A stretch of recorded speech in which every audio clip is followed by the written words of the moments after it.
Hey, how's it going? The things we take for granted. You want a new pair of socks? Yes, I thought you'd like them. thank you. You're welcome. What's your name? Teresa, Teresa, I'm Scott. pleasure. Good to see you. Pair of new socks? Yeah, you got it, bro. Take care, man. They always get that big smile. When you're living on the streets, a nice pair of warm socks Oh, I saw that smile there. can help you get through the day. Here you go, brother. I thought you'd like that. You take care. Be safe. It's cold out here on the Seattle streets. Here, let's put a pair on your feet now, or two pair on your hands. All right, take care, bro. The people we meet in this world, sometimes by chance. You take care of yourself. Those chance encounters, those life-affirming connections. Hey, brother, can I give you a pair of socks, man? New pair of socks. The people we wouldn't have met if we hadn't stopped to say something. Some new socks? Thank you, brother. That's Johnny. It's all about what you can do for another. I love you, man. It's good to see you doing well. He's the best man in the world. That's Will. And this It just puts a smile on our faces. is Scott Sowle. Here, take some more down there. Here, take some more. I love you guys. Take care, guys. It's a series we're calling Connections, Connections is huge in our lives. especially in these times. This first story we're sharing with you is about Scott. You know, it's a story that I love to share because it's real. His story will lead us to our next story through a chance encounter. You want these, brother? We don't know who we'll profile next. We haven't met that person yet. Or maybe we have. Wait for it. I think the biggest thing, the gift of giving, is also the gift of giving hope. Today it's socks. New socks? The other day, it was shoes. Volunteers helping Scott at this warehouse. Scrubbing some more, getting the donated shoes ready, Oh, I love it. I love being here with you. ready for delivery. That's a lot of shoes. Let's make another box. In the last 10 years through his nonprofit, Thanks. You're awesome. Scott figures he has handed out 400,000 free pairs of shoes to the homeless. Like, there's two good shoes that we don't have matches for. That's volunteer Sowle helping.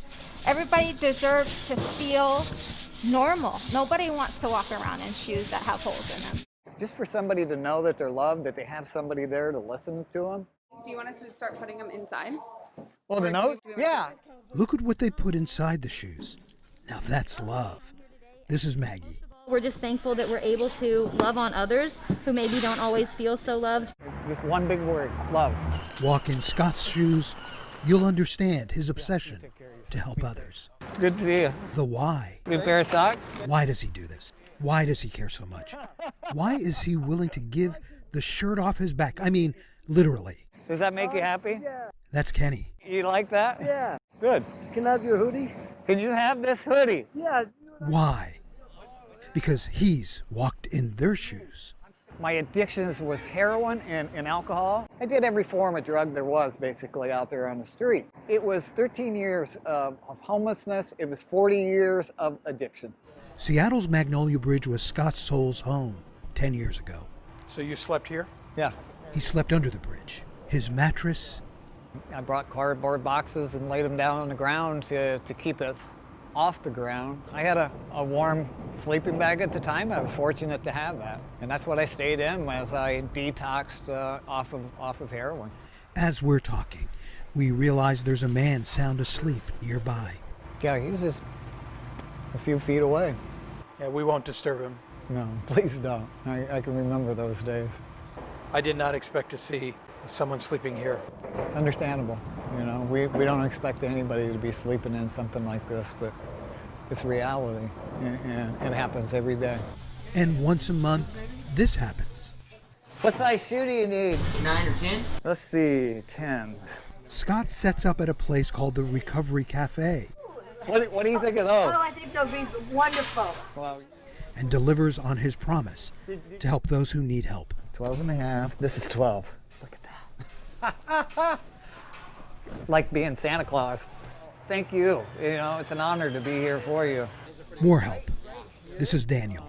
if you'll just kind of help out on that. So the men's are all sorted out, and it may be we could do it both ways. We could both work the front. Okay. I can't even imagine what it's like to be them. I've never not had shoes before. I think for me, it's knowing that somebody's going to have something comfortable on their feet. That's the best part. This is size 9? Yep. Hat? I don't have any hats. You married? Am I married? Yeah, I am married. I'm happy too. Oh, I'm jealous. Perfect segue to those picture-perfect moments we all want in our lives. Scott has been married 2 years to his soulmate, Elizabeth. He's been sober 5 years. He knows it's an everyday battle. He hasn't forgotten and will never forget, and he wants to bring change to somebody else's life so that they don't have to experience what he did. He credits Union Gospel Missions Recovery Program for helping him get back on his feet. And today, I have a beautiful home, a beautiful wife, a beautiful family, and I get surrounded with beautiful volunteers and friends like yourself. Scott's soul has found his way. You take care. He's found his purpose. I love sharing my story. And we have found our next story. Is it Maggie's? Kenny's? Is it Will's? My story. It's Daniel's. We met Daniel the same day Scott met Daniel. Daniel's story It was an ear infection at first, but it turned into meningitis. is next. Where do you go when you're alone in your thoughts? I'll tell you where Daniel Buenaventura goes. So often he finds himself going back in time, way back, thinking about his family, all those challenges, thinking about his big brother David, all that courage, all the love. Okay. Say hi, David. Hi. Before I was even born, he got sick, It started with an ear infection. but it turned into meningitis. It was pneumococcal meningitis. And from that point on, he was blind and deaf, had the mind of a baby pretty much. He was virtually totally incapacitated, and required someone to take care of him all of the time. I knew none of this. How could I? That's Daniel and David's sister, Lauren. When I met Daniel that day, we were shooting a story with Scott Sowle. It was for our series called Connections. We showed you how Scott Take care, bro. was devoting his life to helping homeless men and women. All I knew about Daniel, who by the way appeared out of nowhere that day, was that he was helping too. You feel blessed? I do. Yeah. I would learn this was a family who had extended family, not connected by blood, but love. I'm talking about the nurses in Hawaii who helped the family care for Daniel's brother. Yes, we've had many caregivers, and many of them have bonded, with our families, some more than others. But yeah, he was always around somebody. Yes. Who was giving care, correct? Yes, exactly, yes. And I learned the family had a favorite nurse, Kristen Tomei. 12 years she cared for David. She was really special. I remember she would even give us gifts during Christmas. Like we would get stuff from her when we were little. And it was such a special relationship. I learned David died just before Daniel started his freshman year at Seattle Pacific University. So we're going to do two things today. Daniel's a senior now, and the profession he's chosen, I'll give you one guess. I mean, you saw them give. Yeah. Nursing. So this decision to become a nurse makes perfect sense. Yeah. Here he is putting in his hours for his clinical work he needs for his nursing degree.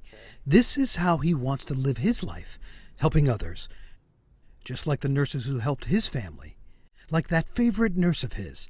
Introducing Kristen Tomei. And by the way, he graduates Friday. Oh my God, that's so fast. I can't believe he's graduating.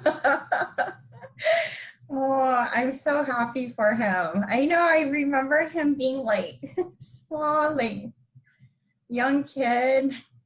But yeah, so happy for him. Nursing is how Daniel wants to pay it forward and how he wants to honor his brother. You would be proud. I hope so.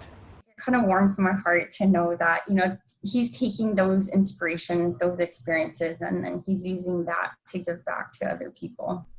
Talk about full circle. She's now helping me get a job back at home at the hospital that she works with.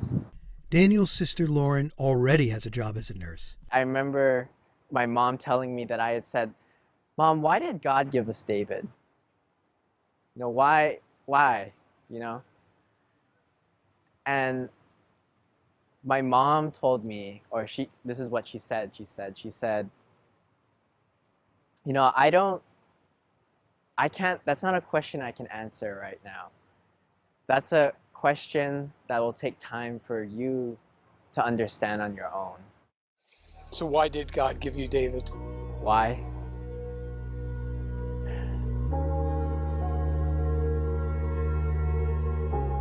I think so that I could understand what it was to suffer, but still value life.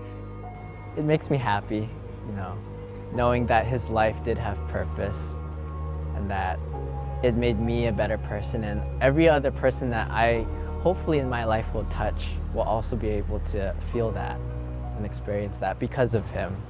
And because of him, this happened. Daniel Buenaventura. Daniel is now a proud graduate of the nursing program at Seattle Pacific University. The people who enter our lives. We connected with Daniel through Scott's story. It's just been connection after connection after connection. You just never know who you might connect with next. When he told me about connecting with you, and I thought, wow, what a way to end his time in Seattle. And what a way to end this story.